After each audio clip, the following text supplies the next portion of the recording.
Hello viewers, I hope आप सब अच्छे होंगे। एक बार फिर मैं आपका इंडियन पॉलिटी सीरीज़ में स्वागत करता हूं। इस सीरीज़ में हम भारतीय संविधान के सभी महत्वपूर्ण आर्टिकल्स को डिटेल में कवर कर रहे हैं और साथ ही साथ उनसे रिलेटेड एमसीक्यूज़ भी कर रहे हैं। तो ये इस सीरीज़ की 7वीं वीडियो है। इससे पहले हम 6 वीडियोज़ को कवर कर चुके हैं और अगर आपने वो वीडियोज़ नहीं देखी है तो आप हमारी प्लेलिस्ट में जा करके उन वीडियोज़ को देख सकते हैं। आज की जो वीडियो है हमारी, वो राइट टू फ्रीडम, जिसमें हमने हमारी जो छठी वीडियो थी उसमें हमने राइट टू फ्रीडम यानी कि आर्टिकल 19 से 22 को डिटेल में पढ़ा था कि आज एमसीक्यूज़ को करेंगे। ये वीडियो प्रेजेंट की जा रही है मेरे द्वारा। ठीक है, तो चलिए विदाउट वेस्टिंग टाइम चलते हैं पहले क्वेश्चन पर। पहला क्वेश्चन बात करता है, which of the following articles of the Indian constitution provides protection of certain rights regarding freedom of speech etcetera to Indian citizens. यानी कि भारतीय संविधान का निम्नलिखित में से कौन सा अनुच्छेद भारतीय नागरिकों को भाषण की स्वतंत्रता आदि के संबंध में कुछ अधिकारों का संरक्षण प्रदान करता है। क्या वो आर्टिकल 18 क्लॉज 2 है, क्या वो आर्टिकल 18 क्लॉज 1 है, या आर्टिकल 19 है, या आर्टिकल 20 है। तो हमें पता है कि आर्टिकल 19 हमें 6 प्रकार की स्वतंत्रता प्रदान करता है। तो इस क्वेश्चन का जो सही आंसर है वो है ऑप्शन सी, आर्टिकल 19। तो इसमें यह भी ध्यान रखना है कि कितने प्रकार की स्वतंत्रता हमें देता है, 6 प्रकार की स्वतंत्रता देता है। चलिए नेक्स्ट क्वेश्चन पर चलते हैं। नेक्स्ट क्वेश्चन कहता है, fundamental rights under article 19 of Indian constitution are conferred on. यानी कि भारतीय संविधान के अनुच्छेद 19 के तहत मौलिक अधिकार प्रदान किए गए हैं इंडियन सिटीजन्स यानी कि भारतीय नागरिक, all person living with Indian territory यानी कि सभी वो व्यक्ति जो भारत के राज क्षेत्र में रहते हैं, फॉरेनर्स यानी कि विदेशी, या ऑल ऑफ देम यानी कि इन सभी को। तो हमें पता है कि आर्टिकल 19 जो है वो सिर्फ भारतीय नागरिकों के लिए है, तो option A is the correct answer. तो आर्टिकल 19 सिर्फ भारतीय नागरिकों के लिए है। चलिए क्वेश्चन 3 पे चलते हैं। क्वेश्चन 3 हमें 2 स्टेटमेंट्स दी गई हैं, उनमें से हमें बताना है कि कौन सी स्टेटमेंट जो है वो सही है, कौन सी गलत है, या क्या दोनों सही है या दोनों गलत हैं। तो चलिए रीड करते हैं फर्स्ट स्टेटमेंट को।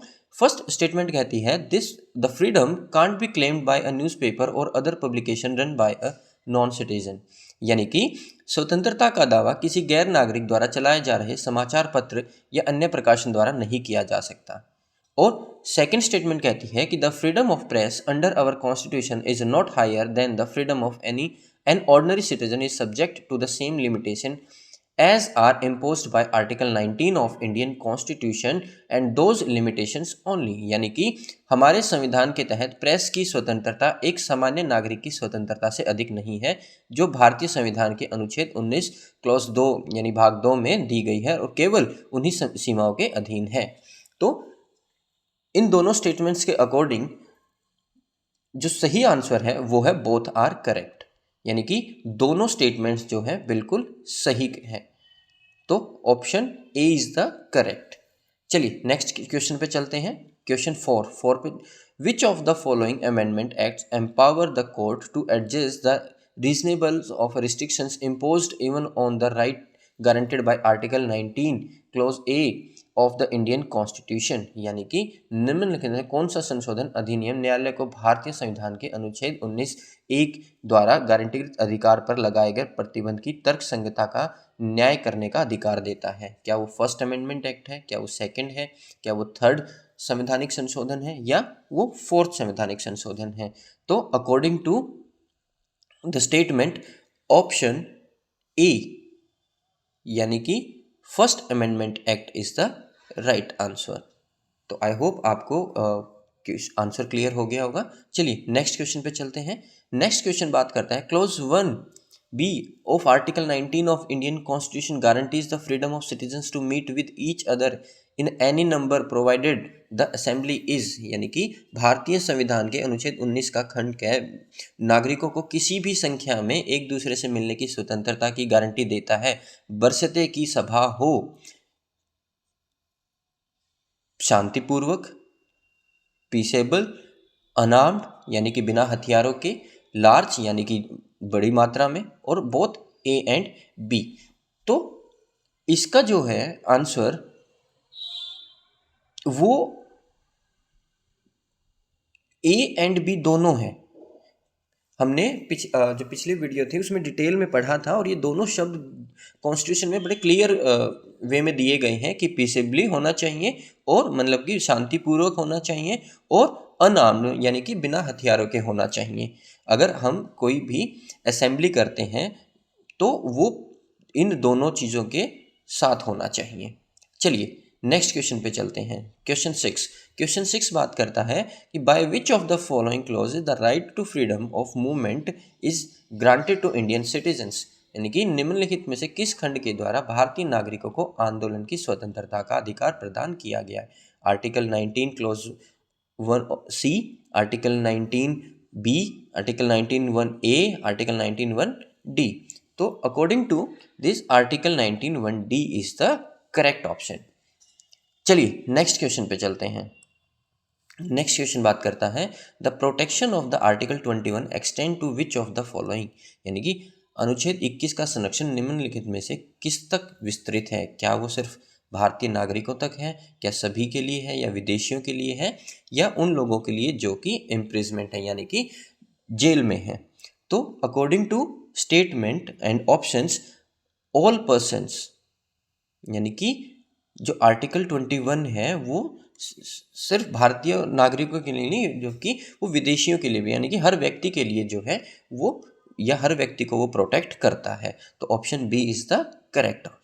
चलिए नेक्स्ट क्वेश्चन पे चलते हैं। क्वेश्चन 8 बात करता है protection against arrest and detention in certain cases is mentioned in which of the following articles of the Indian constitution, यानी कि भारतीय संविधान के निम्नलिखित में से किस अनुच्छेद में गिरफ्तारी या कुछ मामलों में हिरासत से संरक्षण का उल्लेख किया गया है। क्या वो आर्टिकल 21 में किया गया है, या 21A में किया गया है, या 22A में किया गया है, या 22 में किया गया है। तो according to statement article 22 is the correct option, यानी कि ऑप्शन सी जो है वो सही है। तो protection against arrest and detention यानी कि हिरासत और गिरफ्तारी में संरक्षण की बात भारतीय संविधान में अनुच्छेद 22 में की गई है। तो चलिए नेक्स्ट क्वेश्चन पर चलते हैं। नेक्स्ट क्वेश्चन बात करता है which of the following statement is are found to be correct, यानी कि आपको 2 स्टेटमेंट्स दे रखी हैं, इनमें से आपको ये बताना है कि कौन सी सही है और कौन सी गलत है। चलिए पढ़ते हैं स्टेटमेंट को। The person arrested has a right to consult a legal adviser of his own choice ever since the moment of his arrest, and also to have effective interview with the lawyer out of the hearing of the police thought it may be with their presence।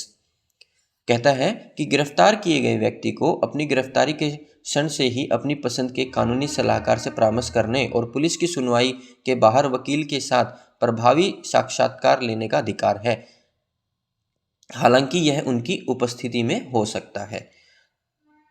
Okay चलिए next statement पढ़ते हैं। The right extended to any person who is arrested whether under the general law or under a special statute, यह अधिकार किसी भी ऐसे व्यक्ति तक विस्तृत है जिसे गिरफ्तार किया गया है, चाहे वह सामान्य कानून के तहत हो या किसी विशेष कानून के तहत। तो क्या वो ओनली 1 है, क्या ओनली 2 है, या बोथ है, या नन ऑफ देम है। तो आंसर जो है वो है 1 एंड 2। ये दोनों स्टेटमेंट्स जो है वो बिल्कुल सही हैं, बोथ स्टेटमेंट्स आर करेक्ट। चलिए नेक्स्ट क्वेश्चन पे चलते हैं। Question 10 right to education act 2009 is based on which article of Indian constitution, यानी कि शिक्षा का अधिकार अधिनियम 2009 भारतीय संविधान के किस अनुच्छेद पर आधारित है। क्या वो आर्टिकल 19 पर है, क्या वो आर्टिकल 22 पर है, क्या वो आर्टिकल 23 पर है, या आर्टिकल 21A पर है। तो इसका जो आसान सा आंसर है वो है आर्टिकल 21A, यानी कि option D is the correct answer. I hope आपको ये क्वेश्चन क्लियर हो गया होगा, बहुत इंपॉर्टेंट क्वेश्चन है ये। चलिए नेक्स्ट क्वेश्चन देखते हैं। नेक्स्ट क्वेश्चन बात करता है who can suspend the right to move to any court for the enforcement of fundamental rights during national emergency in India, यानी कि भारत में राष्ट्रीय आपातकाल के दौरान स्थानांतरण के अधिकार के प्रवर्तन के लिए किसी भी अदालत में जाने के अधिकार को कौन निलंबित कर सकता है। प्रवर्तन एनफोर्समेंट कौन कर सकता है, क्या वो प्राइम मिनिस्टर साहब कर सकते हैं, या मिनिस्टर ऑफ होम अफेयर्स कर सकते हैं, या चीफ जस्टिस ऑफ इंडिया कर सकते हैं, या भारत के राष्ट्रपति यानी कि प्रेसिडेंट ऑफ इंडिया कर सकते हैं। तो इसका जो आसान सा आंसर है वो है option D president of India. President of India के पास ही जो है सस्पेंशन की पावर है। चलिए नेक्स्ट क्वेश्चन पर चलते हैं। नेक्स्ट क्वेश्चन बात करता है हाउ मैनी आर्टिकल्स की come under right to equality, यानी कि समानता के अधिकार के अंतर्गत कितने अनुच्छेद आते हैं, क्या 2, 3, 4 या 5। तो हमें पता है कि आर्टिकल 19 के अंदर जो है राइट टू इक्वालिटी के अंदर अनुच्छेद 19 से 22 आते हैं। तो 19, 20, 21 और 22। तो ऑप्शन 4 जो है वो बिल्कुल सही आंसर है। लेकिन इसमें एक जो है 21A भी आता है। तो अगर 21A का भी हम जिक्र करेंगे तो ये आंसर जो है ये 5 हो जाएगा। आई होप आपको सभी आंसर्स क्लियर हो गए होंगे। और अगर आपको ये वीडियो अच्छी लगी तो प्लीज़ हमारे चैनल को सब्सक्राइब करें और बहुत जल्द जो है नेक्स्ट वीडियो आपके सामने होगी। तब तक के लिए थैंक यू सो मच।